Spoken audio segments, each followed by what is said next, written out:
నమస్తే, వీధును స్వాతం లక్ష్య సమాజయుతం. సెప్టెంబర్ 17 తెలంగాణ మొత్తం తొలుస్తున్నటువంటి ప్రశ్న విమోచనం విలీనం. తెలంగాణ అమరవీరుల సంస్మరణ దినోత్సవం అని ఒక పార్టీ ముందుకెళ్తుంది. మరి విలీనమా విమోచనమా అటు ఉంచితే మరి సెప్టెంబర్ 17 భారతీయ జనతా పార్టీ ఊరూరా జాతీయ జెండా అనే నినాదంతో ముందుకెళ్తుంది. ఈరోజు మరి ఈ విషయం పైన మనతో డిస్కస్ చేయడానికి మరి బీజేపీ మహిళా మోర్చా వైస్ ప్రెసిడెంట్ నడింపల్లి యమునా పతాక్ గారు, వారు ప్రముఖ సామాజికవేత్త మరియు సైకాట్రిస్ట్, వారితోటి మరి సెప్టెంబర్ 17 మీద చర్చిద్దాం. నమస్తే మేడం. నమస్తే అండి. ఎలా ఉన్నారు? చాలా బాగున్నాను. సెప్టెంబర్ 17 వచ్చిందంటే బయట ప్రశ్న, బీజేపీ ఏదో ఒక అంశం పైన చిచ్చు పెట్టాలని అంటున్నారు. నిజమేనా బీజేపీకి సెప్టెంబర్ 17 అన్న దిక్కిగా? అది అంటే ఎవరైతే ఇలాంటి ప్రస్తావన తీసుకొస్తున్నారో అది వారి విఘ్నతకే, వారి సంస్కారానికి వదిలేయాల్సిన అవసరం ఉంది. ఈరోజు సెప్టెంబర్ 17 అనేది పక్కన్న పొరుగునున్న కన్నడ రాష్ట్రం కానీ మరాఠా రాష్ట్రం కానీ ఈరోజు సెప్టెంబర్ 17 చాలా ఘనంగా ఎంతోమంది వారి అమరవీరుల త్యాగ ఫలితాలు కానివ్వండి, మరి అప్పుడున్న స్ట్రగుల్ని గుర్తు చేసుకుంటూ మరి పక్కనున్న పొరుగు రాష్ట్రాలు ఎంతో గౌరవంగా సెలబ్రేట్ చేసుకుంటున్నప్పుడు, దాన్ని స్మరించుకుంటున్నప్పుడు అలాంటి మహనీయులను మరి ఇక్కడున్న తెలంగాణ అంటే తెలంగాణ తెచ్చుకున్నా కూడా, తెలంగాణ వచ్చినా కూడా తెలంగాణలో సెప్టెంబర్ 17 అధికారపూర్వకంగా జరుపుకోకపోవడం అనేది ఇంతకంటే శోచనీయమని ఏది ఉండదని చెప్తా ఉన్నాను. సెప్టెంబర్ 17 1948లో మరి ఆ రోజు నిజాం రాజు మెడలుంచారని పటేల్ను మరి బీజేపీ పార్టీ కైవసం చేసుకుంది. మరి పటేల్కు బీజేపీకి సంబంధమే లేదని అంటారు. దీన్ని ఎలా చెప్తారు మీరు? బీజేపీకి సంబంధం అంటే వారు ఒక జాతీయ నేత, వారు మన ఇండిపెండెన్స్ స్ట్రగుల్లో సర్దార్ వల్లభాయ్ పటేల్ గారి ఒక కృషి, అలాగే వారిని ఉక్కు మనిషిగా కూడా వారిని పిలవడం మనందరికీ కూడా తెలుసు.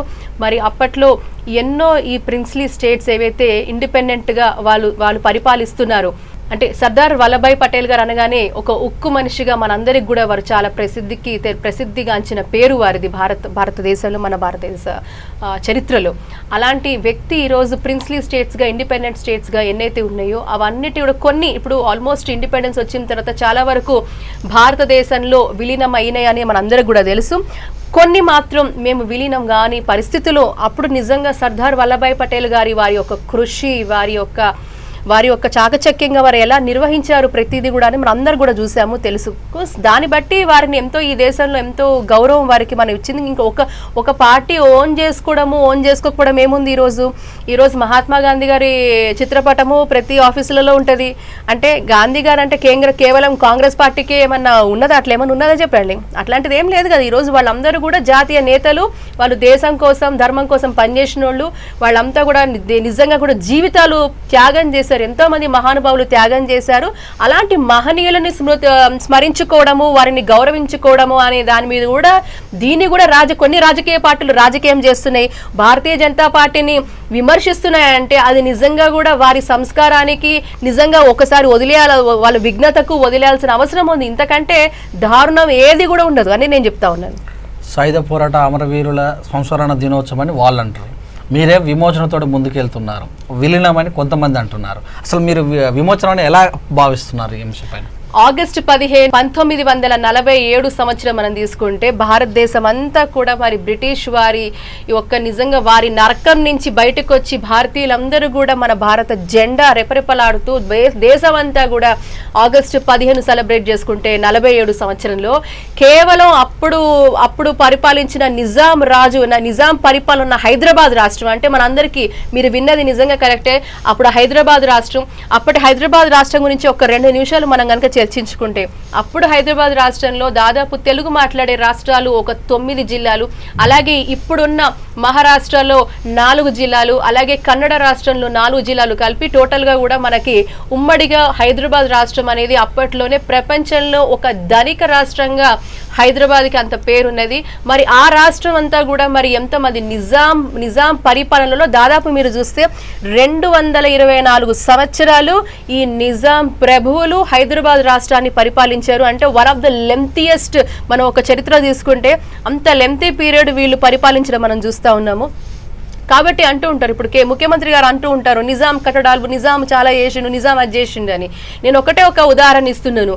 కడవలి పాలల్లో కూడా ఒక 2 బిందువుల విషం కలిస్తే అది విషమనే అనుకోవాలి కానీ దాన్ని అమృతం అని అనరు. ఎందుకంటే నిజాం ప్రభు ఎన్ని చేసినా కూడా మరి అప్పట్లో మరి మీరు చూస్తూ ఉంటే పట్వారీల ద్వారా కానివ్వండి, దొరలు ద్వారా కానివ్వండి, నీ కాల్ముక్త బాంఛన్ అనే దాని మీద ఎంతో మంది ప్రజలను రాచి రంపాను పెట్టిన ఒక సంఘటనలు కోకొలలుగా మనం చెప్పుకోవచ్చు. చరిత్ర పుటమికి ఒక్కసారి వెనక్కి వెళ్ళి మనం చూస్తూ ఉంటే ఎంతో మంది చిన్న పిల్లల్ని అమానుషంగా చంపిన దాఖలు మనం చూస్తున్నాం. ఎంతో మంది మహిళలను నగ్నంగా బతుకమ్మలాడించిన చరిత్ర ఈ నిజాం ప్రభువుల చరిత్రలో మనం చూస్తూ ఉన్నాము.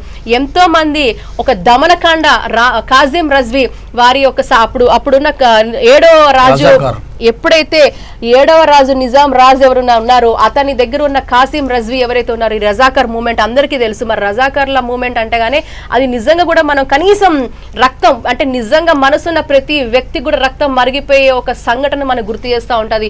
అంతటి అరాచకం, అంతటి దమనకాండ మనకు గుర్తు చేస్తూ ఉన్నది. మరి అటువంటి నిజాం ప్రభులను ముఖ్యమంత్రి కేసీఆర్ గారు ఎన్నోసార్లు నిజాం ప్రభులని పొగిడిన దాఖలు మనం చూస్తూ ఉన్నాం. ఈరోజు కేవలం ఎంఐఎం పార్టీతో వారికి ఉన్న ఒక అనుబంధం, స్నేహం అది వ్యక్తిగతంగా ఏదైనా ఉండొచ్చు, కానీ ఈరోజు ప్రజలను దృష్టి పెట్టుకొని ఈరోజు వారికి కొమ్ము కాస్తుంటే ఇది నిజంగా కూడా తెలంగాణ ప్రజల అభిమతాన్ని, మనోభావాన్ని నిజంగా తీవ్రంగా దెబ్బతీస్తున్నారనే చెప్పచ్చు. ఆ రోజు ముఖ్యమంత్రి గారు ఏమన్నారు, ఆ రోజు సెంటిమెంట్ లేవనెత్తినారు.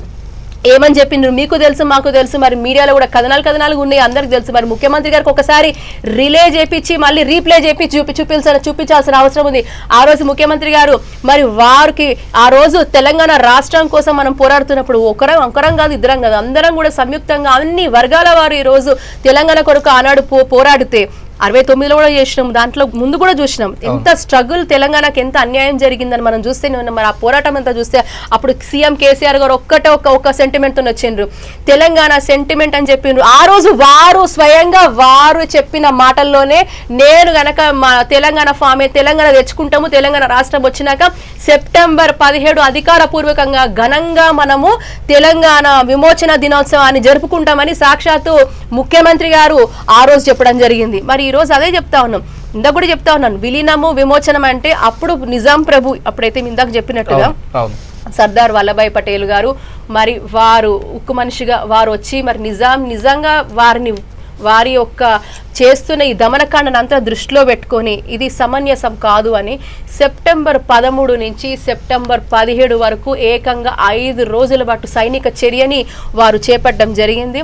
మరి ఆల్మోస్ట్ అక్కడి నుంచి విజయవాడ నుంచి కానివ్వండి, ఇటు మహారాష్ట్ర నుంచి కానివ్వండి, భారత సైన్యం అంతా కూడా మరి చొచ్చుబడి మొత్తం కూడా చొచ్చుకుపోయి అన్ని రకాలుగా అన్ని దిశల నుంచి కూడా ఏదైతే ఈ రజాకర్లను కానివ్వండి, ఈ నిజాం ప్రభు పరిపాలన కానివ్వండి, అక్కడ చుట్టుపక్కలంతా కూడా వారిని టోటల్గా దిగ్బంధనం చేయడం జరిగింది.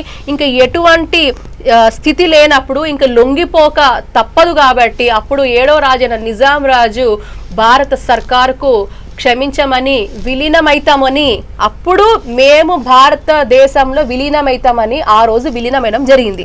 సో అప్పటి వరకు ఇండిపెండెంట్ స్టేట్గా ఉన్న ఒక హైదరాబాద్ స్టేట్ ఆ రోజు నిజాం ప్రభువు, ఎందుకంటే మనం భారతదేశం ఒక చర్యకు, మన ఒక ఆర్మీ చర్యకు, అదే సర్దార్ వల్లభాయ్ పటేల్ గారు వారు చేపట్టిన చర్యకు లొంగి అప్పుడు విలీనమైతున్నాము. ఎందుకంటే ఇంతకు ముందు స్టేట్స్ కూడా విలీనమైనాయి.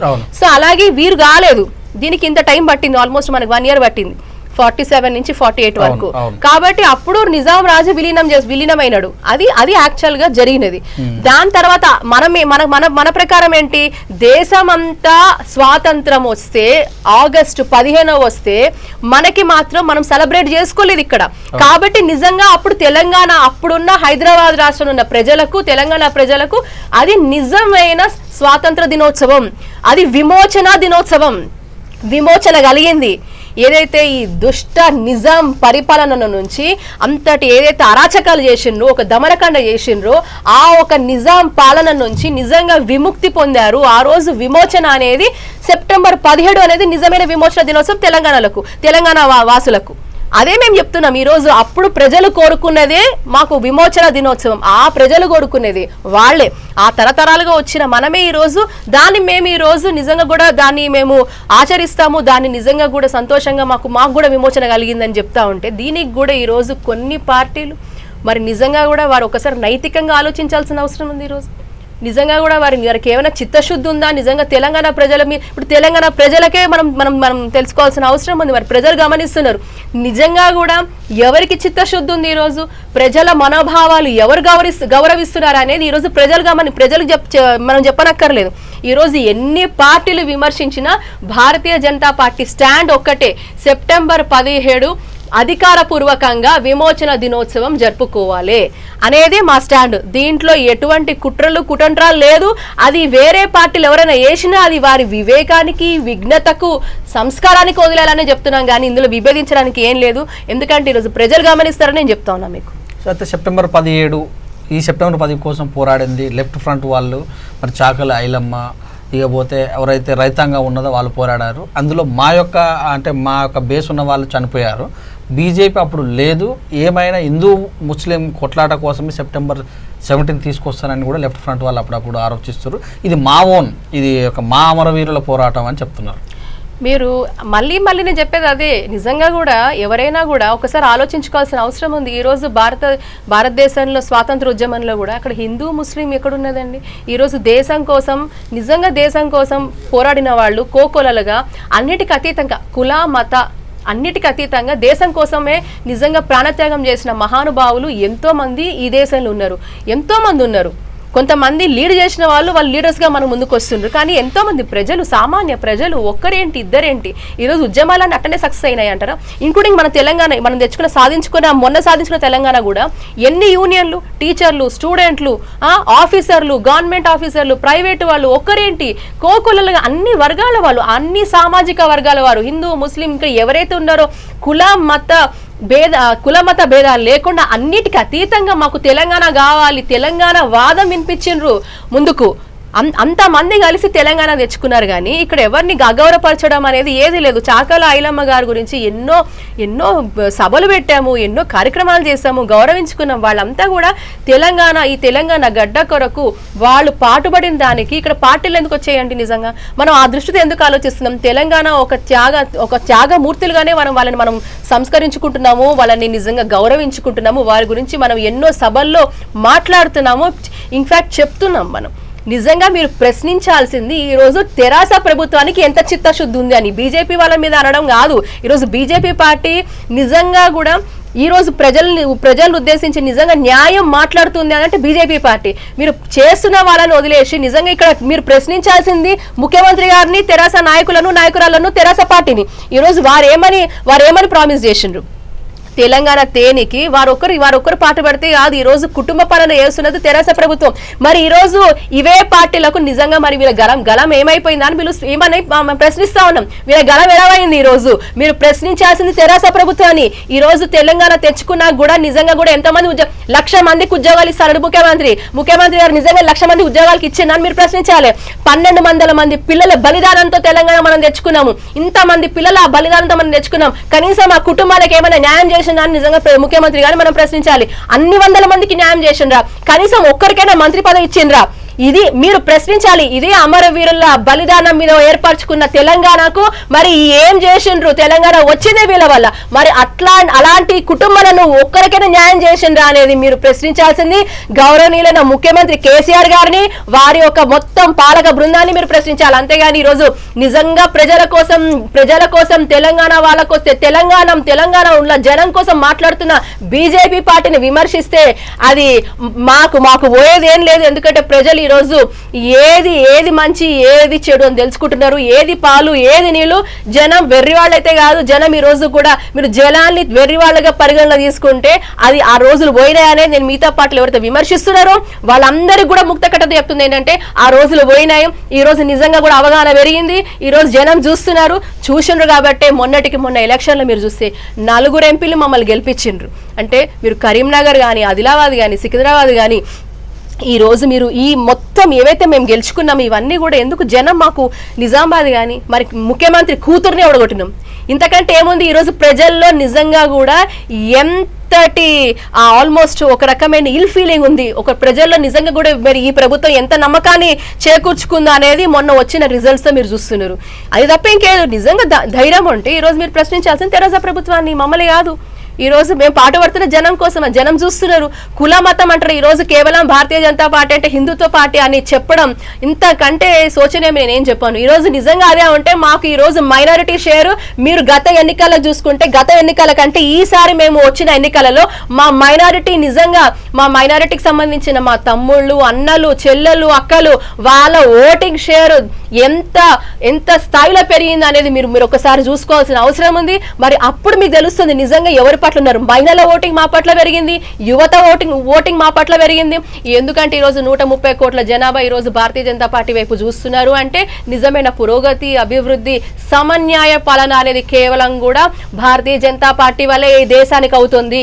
ఇప్పటి వరకు పట్టిన తుప్పంతో వదిలించేది కేవలం భారతీయ జనతా పార్టీయే అని నిజంగా కూడా ఈరోజు జనానికి తెలిసింది. కాబట్టి ఈరోజు బీజేపీ వైపు మొగ్గు చూపుతున్నారు, మొగ్గు చూపుతారు రానున్న రోజుల్లో అని కూడా నేను చెప్తా ఉన్నాను. అయితే మీరు స్టాలిన్ చదివినటువంటి మరి అక్కడ ఉన్నటువంటి యూనివర్సిటీ ఆఫ్ గోరీలో డిగ్రీ చేస్తున్న సమయంలో వెళ్ళారు. మరి ఆ సిద్ధాంతాలు మీకు ఎలా వంటబట్టాయి? అప్పుడు నాకు సిద్ధాంతాలు ఏం లేదండి. అంటే యూనివర్సిటీ ఆఫ్ గోరీ అప్పట్లో జార్జియా దేశంలో 2004లో నన్ను ఇన్వైట్ చేశారు. అప్పుడు అక్కడున్న ఎక్స్టర్నల్ అఫైర్స్ నుంచి పిలవడం జరిగింది. అలాగే అక్కడ ఉన్న ప్రముఖ ఎన్జిఓ నన్ను పిలవడం జరిగింది. అప్పుడు ఆల్మోస్ట్ నేను డిగ్రీ చదువుతా ఉన్నాను, డిగ్రీ 3rd year చదువుతా ఉన్నాను. సో అక్కడ వెళ్ళి డాక్టర్స్కి నేను HIV AIDS మీద, తర్వాత health education, pre marital counselling మీద అక్కడ నేను ఒక అవగాహన సదస్సు అనేది, అలాగే ట్రైనింగ్ ప్రోగ్రామ్ కండక్ట్ చేశాను. యూత్ పార్లమెంట్ ఆఫ్ జార్జియన్ వాళ్ళకు కూడా కండక్ట్ చేశాను. యూనివర్సిటీ ఆఫ్ గోరీ, మీరు అన్నది కరెక్టే, స్టాలిన్ గారు పుట్టి పెరిగి చదివిన యూనివర్సిటీలో నేను ఫస్ట్ ఫారినర్ని. అప్పుడు చదవడం అక్కడ వెళ్ళి నేను వాళ్ళకి ట్రైనింగ్ ప్రోగ్రామ్ ఇచ్చాను, నాకంటే ఒక 3-4 ఏళ్ళు పెద్ద వాళ్ళకి. కానీ అంటే అక్కడ ఒకటే అండి, ఎందుకంటే నేను కూడా చెప్పాను ఇక్కడ 8 రాష్ట్ర ప్రభుత్వాలతో పనిచేస్తాను. ఇదే అంటే పొలిటికల్ పార్టీలోంచి కాదు, నేను ఒక భారతదేశానికి ఒక అంతర్జాతీయ సంస్థకి 2వ ప్రతినిధిగా ఉన్నప్పుడు అతిపెద్ద యువత ఉపాధి అవకాశాల మీద మేము పనిచేయడం జరిగింది. దాదాపు ఒక 84 దేశాలతో మేము కలిసి పనిచేసాం. అప్పట్లోనే నేను నా 19 yearsకే నేను స్టార్ట్ చేశాను నా కెరియర్. సో అట్లా ఒక 10 దేశాలని వివిధ అంశాల మీద రిప్రజెంట్ చేశాను. అదే ధోరణిలో నా వర్క్ చూసి నాకు చాలా చిన్న వయసులోనే నాకు బాధ్యత ఇవ్వడం జరిగింది. దానికి చాలా సమర్థవంతంగా పనిచేసినప్పుడు మరి 8 రాష్ట్ర ప్రభుత్వాలతో ఒక్కొక్క రాష్ట్రంలో ఒక్కొక్క పార్టీ ఉంటుండే. ఎందుకంటే అప్పట్లో తమిళనాడు జయలలిత గారు ఉన్నారు, వారితో కలిసి పనిచేసాము. మళ్ళీ SM కృష్ణ గారు ఉంటుండే కర్ణాటకలో, తర్వాత ఈబోబీ సింగ్ గారు, అలాగే నెఫ్యూరియో గారు, ఇట్లా వివిధ, ఇప్పుడు పట్నాయక్ గారు, అట్లా డిఫరెంట్ పార్టీస్. అంటే అప్పుడు ఏ రాష్ట్రం ప్రభుత్వం, ఏ ప్రభుత్వం ఉన్నా కూడా మనం ప్రభుత్వంతో కలిసి పనిచేసేది ఏంటంటే యువత ఉపాధి అవకాశాల మీద అవగాహన స్ట్రెస్ చేస్తూ ఎటువంటి పాలసీస్ తీసుకురావాలి, ఎటువంటి అడ్వకేసీ చేస్తే యువత ఉపాధి అవకాశం పెరుగుతున్న దాని మీద నా వర్క్ మెయిన్గా. సో ఆ రిలేషన్లోనే నేను విదేశాలు కూడా వెళ్ళడం జరిగింది, అక్కడ కూడా కాంట్రిబ్యూట్ చేయడం జరిగింది. సో ఇక్కడ ఏంటంటే ఎప్పుడు కూడా ఒకటి గుర్తుపెట్టుకోవాల్సింది ఎవరైనా ఏంటంటే, మనం ఏదైనా వినండి, ఇప్పుడు మన చదువుకున్న చదువు కానివ్వండి, విజ్ఞానం కానివ్వండి, అది 10 మందికి ఉపయోగపడినప్పుడు అది నిజంగా నా దృష్టిలో అది వేస్ట్ అని నేను అనుకుంటాను. అది నిజంగా కూడా ఉపయోగం లేదు దానికి. వితండవాదన చేయొచ్చు, నేను గొప్ప నువ్వు గొప్ప అంటే ఎవరికి ఎంత ఎనర్జీ ఉందంటే అటు కూర్చొని అరుచుకొని రావచ్చు. కానీ అది కాదు, మనకి భగవంతుడు ఇచ్చిన విజ్ఞానాన్ని, చదువుని, సంస్కారాన్ని మనం మనతో పాటు 10 మందికి ఎటువంటి దిశలో మనం నిజంగా వారికి చేయూతనివ్వగలుగుతున్నాము, నిజంగా ఎటువంటి సంస్కరణలు ఈ సొసైటీలో, సమాజంలో తీసుకురాగలుగుతున్నాము, ఒక సమాజ హితం కోసం మనం ఎంత పనిచేయగలుగుతున్నాం అనేది ఎవరైనా, ఏ రాజకీయ పార్టీ అయినా, ఏ రాజకీయ పార్టీ నాయకులైనా ఆలోచించాల్సిన దృష్టి అది. నేనైతే అదే కోరుకుంటా, నేనైతే అలాగే ఆలోచిస్తా. అట్లానే ఇప్పుడు అఫ్కోర్స్ కమ్యూనిస్ట్ పార్టీ వాళ్ళు కానివ్వండి, లేకపోతే కాంగ్రెస్ పార్టీ వాళ్ళు కానివ్వండి, లేకపోతే ఏ పార్టీ వాళ్ళు కానివ్వండి, అందరితో అప్పట్లో ఇంటరాక్ట్ అయ్యేదాన్ని. అందరిది కూడా వారు ఏం చెప్తున్నారు, అవతల వాళ్ళు ఏం చెప్తున్నారు ఫస్ట్ మనం వినాలి. అందులో మంచి ఏంటి, చెడేంది.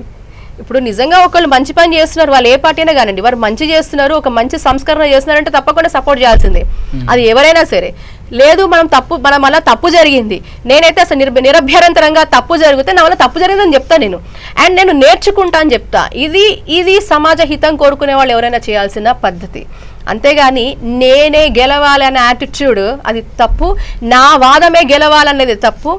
ఇప్పుడు మనం ఇప్పుడు చెప్పండి, ఇప్పుడు మనం ఇంత మాట్లాడుతూ ఏది మాట్లాడినా కూడా ప్రజలకు ఎంతవరకు మేలు చేస్తుంది, ప్రజలకు ఎంతవరకు ఉపయోగపడుతుంది, ప్రజల జీవితాల్లో ఎంత మార్పును మనం తేగలుగుతున్నాం, అలా చెప్పినాడే మనం నాయకురాళ్ళం. అదే ఏ రాజకీయ పార్టీ సిద్ధాంతమైనా ప్రజల మేలు అనేది అండర్లైన్ ఉండాలనేది నా ఆలోచన. అంతే తప్పించి వితండవాదనతో ఏది రాదు, ఏది సాధించడు. 17వ తారీఖు రోజు మరి ఒక మహిళా మోర్చాగా మీరు ఎలా ముందుకెళ్తున్నారు ఆ రోజు? తప్పకుండా అండి, ఆల్రెడీ పార్టీ ప్రణాళికలు ఇచ్చారు. ప్రతి బూత్ స్థాయిలో దగ్గర నుంచి జెండాని తప్పకుండా మేము ఆ రోజు రెపరెపలాడుతున్న జెండాని ప్రతి బూత్ స్థాయిలో కూడా ఎగరడం జరుగుతుంది. అది మీరు చూస్తూనే ఉన్నారు. ప్రతి సంవత్సరం కూడా బీజేపీ అదే చేస్తూ ఉంది. సో అదే కార్యాచరణతో ముందుకెళ్తాము. మా మాట మీద మేము ఉన్నాం. తప్పకుండా మరి ఈరోజు తెరాస ప్రభుత్వం కానీ ఇది గనక నిజంగా విమోచన దినోత్సవం గనక నిజంగా ప్రకటించకపోతే తప్పకుండా రానున్న రోజుల్లో ప్రజలు గమనిస్తున్నారు, ప్రజలు చూస్తున్నారు. తప్పకుండా పట్టం కట్టేది బీజేపీకే 100%. మా ప్రభుత్వంలో ఇదే తెలంగాణ రాష్ట్రంలో భారతీయ జనతా పార్టీ తప్పకుండా మా ప్రభుత్వం ఫామ్ అవుతుంది. మా ప్రభుత్వం ఫామ్ అయినప్పుడు ఫస్ట్ మేము చేసే పని సెప్టెంబర్ 17 అధికారపూర్వకంగా తప్పకుండా జరుపుకుంటామని ఈరోజు నిజంగా కూడా మరి మీ ఛానల్ ద్వారా మొత్తం అందరు వ్యూవర్స్కి మరి నిజంగా చిత్తశుద్ధితో 17 ఫస్ట్ చేసేది అది అధికారపూర్వకంగా జరుపుకుంటామని చెప్తా ఉన్నాను. అయితే ఇప్పుడు అన్ని పార్టీ కార్యాలయాల్లో కూడా జెండా ఎగరేస్తున్నాం కదా ఆ రోజు, మరి సపరేట్గా చేయాల్సిన అవసరం ఏముందని ఒకసారి ప్రముఖులు కూడా మాట్లాడడం జరిగింది. అంటే ఇప్పుడు ఆల్రెడీ అది ఎప్పుడో సెప్టెంబర్ 17 జరిగిపోయింది, ఇంకా కూడా అది ఒక బీజేపీ వితండవాదం తీసుకొస్తుంటాం కదా. వితండవాదన నేను అదే అంటున్నాను. ఈరోజు మీరు కార్యాలయాల్లో వేస్తున్నారు, జెండాని మీరు ఇది చేస్తున్నారు, అది వేరే విషయం. కానీ ఈరోజు ఎప్పుడైతే భారతీయ జనతా పార్టీ ఈ యొక్క కార్యాచరణ తీసుకున్నదో ప్రతి ఒక్క కాలేజు, ప్రతి ఒక్క స్కూల్ పిల్లలకు కూడా మా తెలంగాణకి ఇంత చరిత్ర ఉన్నదా, మా తెలంగాణ కొరకు ఇంతమంది పాటుపడినరా, మా తెలంగాణలో ఇంత దమనకాండ జరిగిందా నిజాం హయాంలో అని ఈరోజు ఏదైతే ఒక అంధకారంలో అందరం ఉన్నాము. అసలు తెలంగాణ అంటే ఏంటి, తెలంగాణ మొన్ననే వచ్చింది కాదమ్మా, తెలంగాణ మొన్న రాలే. తెలంగాణకు ఒక పెద్ద చరిత్ర ఉంది, ఒక ఘన చరిత్ర ఉంది, ఒక చక్కటి చరిత్ర ఉంది. ఎంతో మంది మహానుభావులు పాటుపడ్డారు, దీని కొరకు ఎంతో మంది త్యాగం చేసిండ్రు, ఎంతో మంది అమరవీరులు బలైనారు. అప్పుడే మనం తెలంగాణ ఈ స్థాయికి మనం సాధించుకున్నామని చెప్పగలిగే ఒక మంచి మాధ్యమంగా ఈరోజు బీజేపీ పార్టీ అడుగులు ముందుకేస్తోంది. మరి డాక్టర్ లక్ష్మణ్ గారు మా రాష్ట్ర అధ్యక్షులుగా వారు కూడా మరి ఎన్నో యాత్రలు చేసిండ్రు. అప్పట్లో మీరు చూడండి ప్రతి ఒక్క అమరవీరుడి వారి ఇంటికి వారి కుటుంబాలని సందర్శించడం జరిగింది. ఒక కార్యాచరణ తీసుకున్నాము, అన్ని కుటుంబాలకు మేము వెళ్ళడం జరిగింది. ప్రతి దగ్గర కూడా వెళ్ళాము, చెప్పాము. ఒక గొప్ప అవగాహన, అరే ఏం జరుగుతోంది ఈరోజు, బీజేపీ వాళ్ళు ఏం చేస్తున్నారు, బీజేపీ పార్టీ వాళ్ళు ఈరోజు ఏం చేస్తున్నారు, అసలు ఏంటి తెలంగాణలో ఏం జరుగుతోంది, అసలు సెప్టెంబర్ 17 అంటే ఏంటి, విమోచన దినోత్సవం అంటే ఏంటి అనేది ఆలోచించడం జనం స్టార్ట్ చేశారు. అంటే మరుగున పడిపోయింది. అంటే ఈరోజు చరిత్రని కలరాద్దాం అనుకున్నారు ఈరోజు తెరాస పార్టీ వారు. తెలంగాణ ఒక ఘన చరిత్రని చెప్పే ప్రయత్నం ఒక్కనాడైనా చేసిండ్రా తెలంగాణ టీఆర్ఎస్ నిజంగా అధికారంలోకి వచ్చిన తర్వాత గత టర్మ్లో కానీ ఈ టర్మ్లో కానీ కనీసం తెలంగాణ చరిత్ర చెప్పే ఒక వేదికను వీళ్ళు సృష్టించారా, తెలంగాణ అమరవీరులకు వీరు ఎటువంటి గౌరవం ఇచ్చారని ఈరోజు ప్రశ్నిస్తా ఉన్నాను. కాబట్టి ఈరోజు వారు ఏది చేయలేదు, కానీ ఈరోజు నిజంగా మా పట్ల ఆ రోజు పార్లమెంట్ లో మనందరికీ తెలుసు, మన తెలంగాణ చిన్నమ్మగా చెప్పుకుంటున్న మన సుష్మా స్వరాజ్ గారు మరి స్వర్గస్థులయ్యారు. వారు నిజంగా వారి పవిత్ర ఆత్మకు శాంతి కలగాలి. మరి ఈరోజు సుష్మా స్వరాజ్ గారు ఆ రోజు ఎంత వారి యొక్క వాణిని ఎంత స్ట్రాంగ్ గా పార్లమెంట్ లో వినిపించారు. మరి ఈరోజు భారతీయ జనతా పార్టీ యొక్క రోల్ ఎంత స్ట్రాంగ్ గా ఉన్నది ఆ రోజు అందరం మర్చిపోయామో చెప్పాను, ఒకసారి గుర్తు చేసుకోవాల్సిన అవసరం ఉంది. మరి అంతే చిత్తశుద్ధితో తెలంగాణ రాకముందు ఎట్లయితే బీజేపీ తెలంగాణ కోసం మేము పాటుపడతాం, తెలంగాణ వచ్చేంత వరకు బీజేపీ యొక్క రోల్ ఉంటుంది అన్నారు. అది ఒక ప్రథమంగా మా రోల్ చాలా గొప్ప రోల్ ఆ రోజు ఉన్నది, ప్రజలే చూసిండ్రు. దాని తర్వాత కూడా ఏ మాత్రం ఒక స్టాండ్ కిందికి వెళ్లకుండా 100% భారతీయ జనతా పార్టీ అదే చిత్తశుద్ధితో తెలంగాణ విమోచన దినోత్సవం తప్పకుండా కూడా మేము జరిపిస్తాము అనే స్టాండ్ మీద ఉన్నది. ఆ రోజు ఏమన్నామో ఈ రోజు అదే ఉన్నాం, రేపు కూడా తప్పకుండా జరిపించేది కూడా మా ప్రభుత్వంలో అనే కూడా ముక్త కంఠంతో చెప్తున్నాను. బండెనక బండి గట్టి అనే పాట రాసినటువంటి బండి యాదగిరి ఒక స్టాచ్యూ మీ లక్ష్మణ్ గారు 9 తారీఖు ఏర్పాటు చేయడం జరిగింది. మరి ఇంకా అలాగనే ముందుకెళ్ళే అవకాశం ఉందా ఇంకా స్టాచ్యూస్ ఏర్పాటు విషయంలో? అది పార్టీ పెద్దల నిర్ణయం అండి. తప్పకుండా పార్టీ సముచిత నిర్ణయాలు తీసుకుంటారు పెద్దవాళ్ళందరూ కలిసి. తప్పకుండా తెలంగాణలో ఈరోజు ఇప్పుడు మనం ఇందాకే మీకు చెప్తున్నట్టుగా ఇంతవరకు కూడా కనుమరుగైపోయిన చరిత్రను తెర మీదకి తీసుకొచ్చి ఇంత గొప్ప చరిత్ర మన తెలంగాణకున్నది అని నిజంగా కూడా ముక్త కంఠంతో చెప్తోంది భారతీయ జనతా పార్టీ అని నేను చెప్తా ఉన్నాను. అలాగే ఇలాంటి మహానుభావులు, త్యాగమూర్తులు, అమర వీరులను కూడా సంస్కరించుకుని ఎన్నో కార్యక్రమాలు కూడా తప్పకుండా చేపడతామని నేను చెప్తా ఉన్నాను. ఇప్పటికీ తెలంగాణ వచ్చి 6 సంవత్సరాలు అవుతుంది.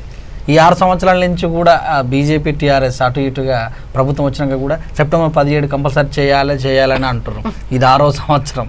మరి ఈసారి కూడా టీఆర్ఎస్ ప్రభుత్వం ప్రతిష్టాత్మకంగా తీసుకోకపోతే మీకు అర్జన ఎలా పోతుంది? ఒకటండి ఈరోజు నిజంగా కూడా ఆ మొండి వైఖరి తెరాస ప్రభుత్వం కనుక చూపిస్తే ఈసారి సమాధానం చెప్పేది మేము కాదు ప్రజలు అని చెప్తున్నాను. ఆల్రెడీ ప్రజలు చెప్పడం స్టార్ట్ చేసిండ్రు. మరి నిజంగా ప్రజలు చెప్పడం స్టార్ట్ చేస్తే ఆ రిజల్ట్ ఎట్లా ఉంటుందో ఆల్రెడీ ఒకసారి చవి చూసిండ్రు. మరి సాక్షాత్ ముఖ్యమంత్రి గారి కూతురు గారినే, కవిత గారినే చాలా దారుణంగా ఓడగొట్టినాము. మరి అది ఆ ఓడగొట్టింది ఎవరు, అది ఆ ఓడగొట్టింది ఎవరు? మేమా? ఈరోజు మా మీద నమ్మకం పెట్టుకొని నిజంగా తెలంగాణ కోసం ఏమైనా చేసేది అది భారతీయ జనతా పార్టీ, అది ప్రజలు ఇచ్చిన నిర్ణయం, ప్రజలు ఇచ్చిన తీర్పు. సో మేం చేసేది ఏం లేదు. ఈరోజు మేం చేసేది చిత్తశుద్ధితో ప్రజల కోసం పనిచేయడమే. మేం చేసేది ప్రజల కోసం పనిచేయడమే, సమన్యాయం కోసం పనిచేయడమే, ప్రజా సమస్యల మీద గలం విప్పి మాట్లాడడము, ఆ సమస్య పరిష్కార దిశలోనే మేము అడుగులేస్తున్నాం. కాబట్టి మా కాన్సన్ట్రేషన్ అంతా ప్రజల మీదనే.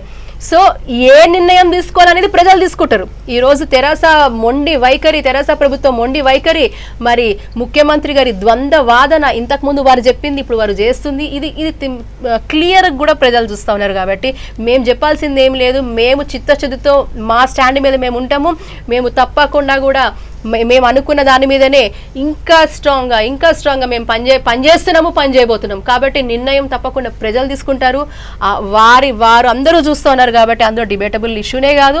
కాబట్టి రానున్న రోజుల్లో మరి మంచి ఒక తీర్పు ఈ రోజు ఇచ్చేది ప్రజలు అనేది నేను తెరాస ప్రభుత్వానికి నిజంగా చెప్తున్నాను. ముఖ్యమంత్రి గారు కూడా చెప్తా ఉన్నాను. Thank you madam, thank you very much. మీ విలువైన సమయాన్ని ఆ విమోచన దినోత్సవం గురించి చక్కగా వివరించినందుకు వీటి తరపున మీకు ధన్యవాదాలు. మరొక అంశంతో మళ్ళీ ఒక వారం కలుసుకుందాం. అంతవరకు ఇదండి మరి నడింపల్లి యమునా పతాక్ గారు మరి మనతోటి ఈరోజు విమోచన గురించి కూడా సుదీర్ఘంగా చర్చించారు.